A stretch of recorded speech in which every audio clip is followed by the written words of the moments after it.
COVID-19 has created a kind of unprecedented crisis in different walks of human life, whether it is education, economics, or social life, cultural life.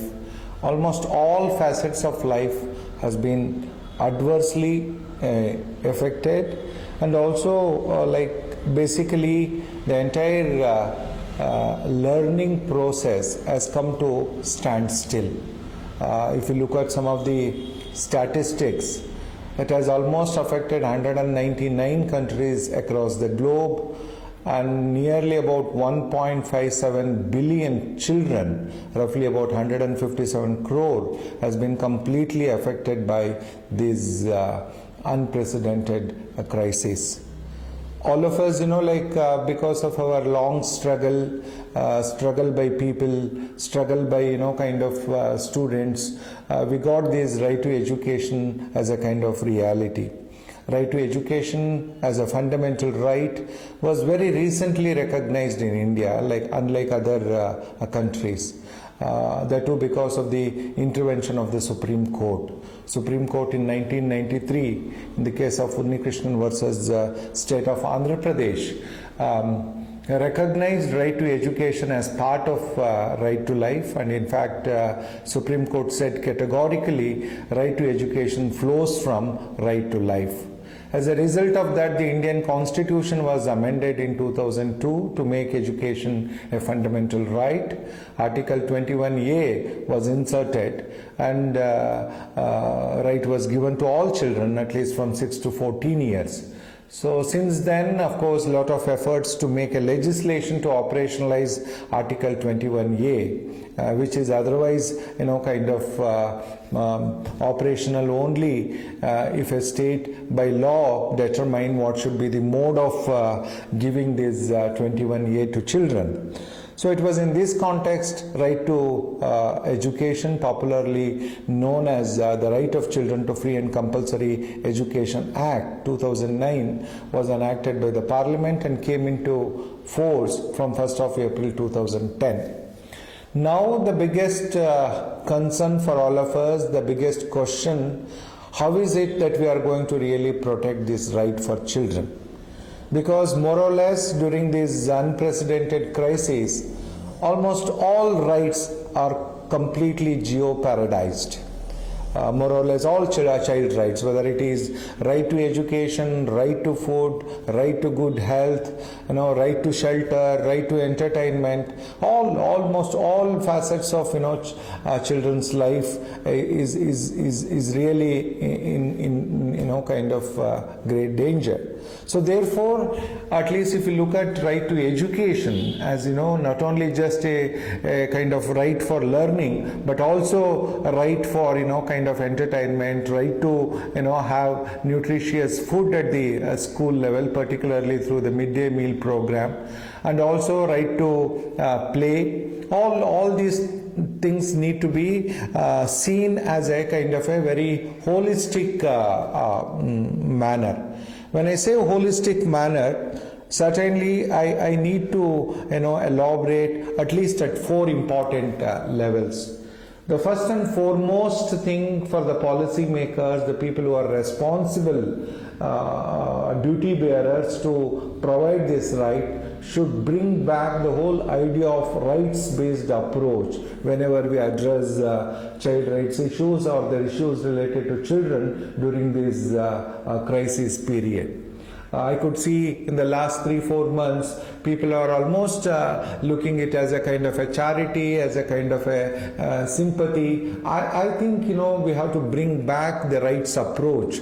Rights-based approach is very, very important, particularly when we address issues during this crisis period. Certainly, when I talk about rights-based approach, it is drawn from the international instruments, particularly the UNCRC, United Nations Convention on the Rights of the Child, and now we have also a wonderful framework by the UN Sustainable Development Goals, which is very, very again a very solid framework.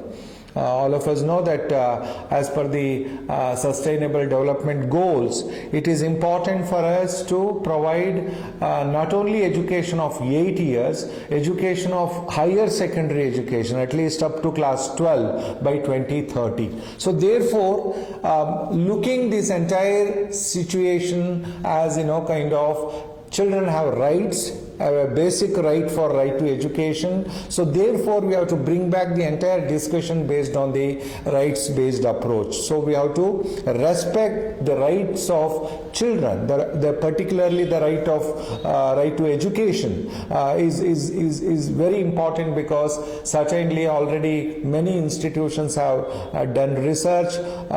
For all children, home is not a very secured place. It is not a very safe place for all children, because many children are kind of going through a very suffocating environment, wherever the families or really have to struggle for their own livelihood. So taking care of children is really a big issue. So therefore, when I say right to education has also right to food and right to good health. So this need to be combined together. You cannot see right to education in isolation. So right to education has also a right to good hot cooked midday meal is very important. So therefore, the whole argument across the globe, even otherwise, whenever such kind of disasters, natural disasters, or this kind of pandemic situation happened at the global level, schools were almost kind of treated as very safe and secure place. So from this context, reopening schools becomes our top priority. Of course, there are concerns and questions. How do we send our children to this place? Yes, we have to take a lot of safety measures. We have to disinfect all the schools, particularly the schools where people are housed for quarantine or for some kind of things. So we need to disinfect those schools, and we have to provide all other safety measures, like sanitizer, then the mask. All these things should be given to children. So therefore we are protecting the right of the child. Number two, probably we have to bring this time all inclusiveness. All inclusiveness becomes much more important at this pandemic situation, post-pandemic, because many migrant families have moved out of cities to the rural areas. So most of these families now are more or less settled in the rural areas. So the education of these children becomes much more important. All of us know that under Section 9 of the RTA Act very specifically talks about the education of migrant children, and it is the responsibility of the local authority, that is the local self-government. So therefore, bringing all inclusiveness, particularly the children from the migrant families, children from vulnerable communities, children from disadvantaged communities, particularly children from various other kind of communities who are really marginalized otherwise, is very important. So to identify, to map those children becomes an important issue for us under right to education. So mapping children in wherever the neighborhood that is being defined under the RT Act, whether it is within the 1 kilometer, within 3 kilometers, or within 5 kilometers, the very important exercise for all of us is to do this mapping. One is we have to bring these new friends into the fold of mainstream education.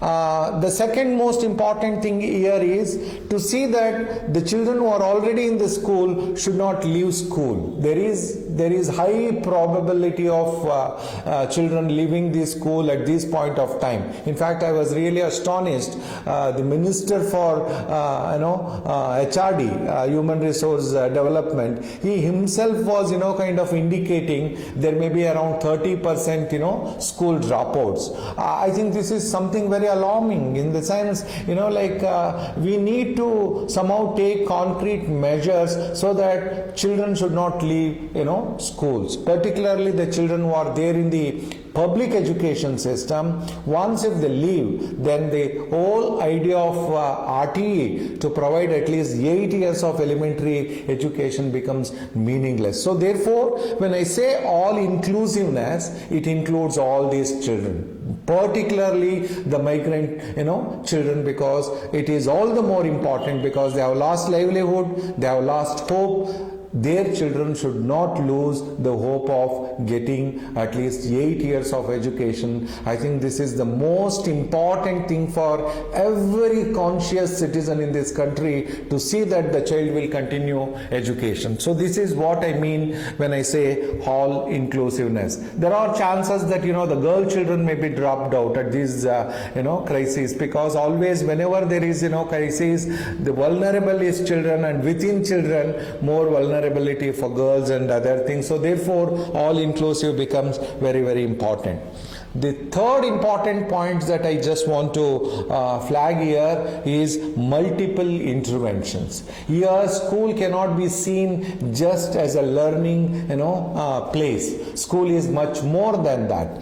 Particularly for the for the marginalized communities, school is also a support system. School is a support system in terms of taking care of those children during that particular daytime when parents are going for their livelihood, when they are going for their wages, when they are going for their to work in different places, so that the children should be under the custody of the state. So it is the state responsibility to provide them, first of all, safety. Safety becomes the most important aspect during these crises. So we have to keep our schools very safe, and I'm really afraid if we look at some of the statistics, even today there are many schools where there is no water connectivity, there is no functional toilets, there is no functional kind of a classroom. So therefore I personally feel it is important for the central government under Section 7 of the Right to Education Act to come up with a kind of a special package for all the state governments to address this issue in a big way, because it is a joint responsibility.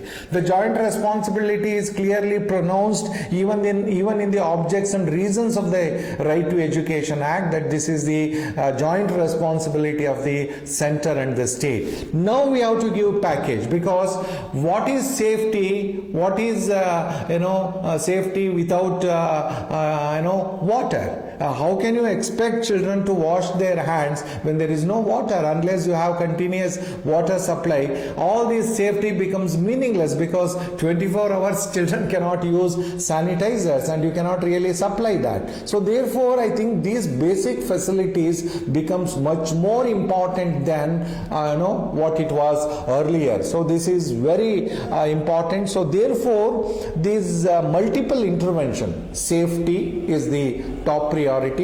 The second priority is the nutrition, because most of the families have lost their livelihood, and I don't think it may take another at least 1 year to revival their livelihood, to get whatever they were at least eating for 2 to 3 times. So therefore now it is the responsibility of the state to take care of at least these children, if not families.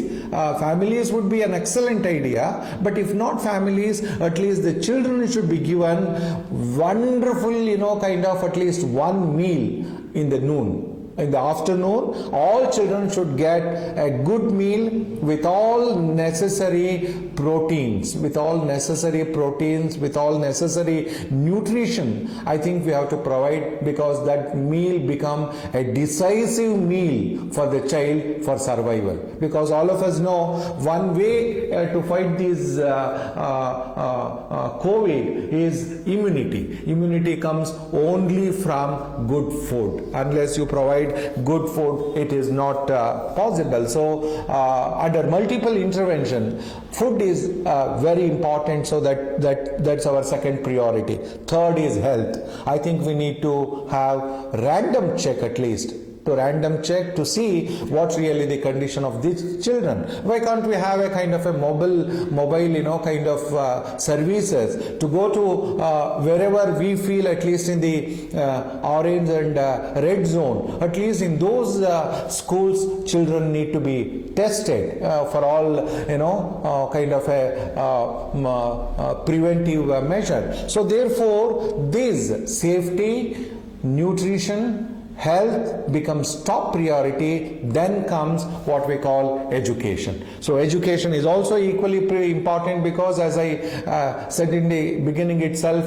right is a fundamental right now. Right to learn, right to get good education, right to get equitable quality is a fundamental right, and state has a primary obligations. So therefore we need to think of how do we provide this right without really not really reducing so much, because reducing here, not reducing within the context of right to education. Right to education has identified certain quality indicators under section 29. What should be the nature of education, what kind of values that we have to inculcate, particularly from the point of non-discrimination, social justice, helping them to cope up with the society. At least these things need to be our top priority. Of course, one of the major concerns here, the whole discussion about online education. Everybody is talking about online education. I just want to clarify one thing in relation to online education. Whether it is online education or education technology, it can never replace a classroom learning process. It is not a substitute. It is only a supplement. It can only supplement the classroom process. The real education, the very objective of education can be achieved only through classroom process. Children should come together irrespective of their caste, creed, irrespective of their socio-economic status, gender. All children should come together, talk together, argue together, mingle together, eat together, play together. Then only we call it as socialization process. So therefore, online education is only time being, and it's only stopgap arrangement. It's only temporary arrangement, because we need to engage our children during this crisis. So we have to use mass media in a very big way to engage children. So whatever that people are talking in terms of having laptop, computers, this is all a distant dream. Where do we where our rural children have all these gadgets? So you cannot, as per the survey, only 11% of the total families in this country have access to laptop computers. So 90% of the people have no access, and people are talking about using smartphone. I just want to clarify one thing. Smartphone is not a good compatible device for e-learning, or what we call online learning, because for e-learning you need a good gadget with a good screen, with a good clear in the images. All these things is required. You cannot use all phone for learning process, because if you use it for more than 10-15 minutes, you will get exhausted, and children lose interest in learning process, and it may, in the long term, it may affect children, may permanently lose interest in learning process, so that they may drop out, or they may show non-interest in the entire education process. So therefore, whatever Karnataka the decision, that is the decision to ban online up to class 5 is a very welcoming decision. I think remaining states can also follow, but also we need to have what kind of online education for from classes 6 to classes 10. I think that should be structured. Even there, it should not be more than 1.5 2 hours per day, not more than that, so that it becomes. And last point for me, how do we address this situation in a much more, it should be a collaborative exercise. I think this is the time for us to collaborate with whatever we have mentioned in the Right to Education Act. Right to Education Act talks about two important collaboration. One is the collaboration with the local self-government. Panchayats are responsible, Gram Panchayats in the area of rural sector, and municipal corporations or town municipalities in the case of urban areas becomes very important. And the most important partner in this entire process of protecting the right to education during this crisis period is the school management committee, because school management committee has to play a very important role because of two important reasons. One is their children are there in that school and they have every ability to monitor and to safeguard the safety as well as all other aspects during this crisis period. So with this, what I would just to conclude, I think probably it is much more important than what we did in the past. We have to take concrete measures to protect the right of the child, particularly the right to education, and I reiterate that at this point of time, it is the responsibility of the central government to provide a special package to see that right to education will be implemented in a very holistic manner, otherwise which we have not done in the last 10 years because the compliance is only about 11 to 12%. So therefore this becomes much more important at this point of time, not only to engage children, also to create a kind of a supportive system. So this is what the kind of challenge for us during this post-COVID period. I am sure both the central and state government, as it is clearly indicated in the legislations, take joint responsibility of protecting the right to education and providing it for children. So I think probably both central and state government will fulfill the aspirations of the majority of the poor parents as well as poor children.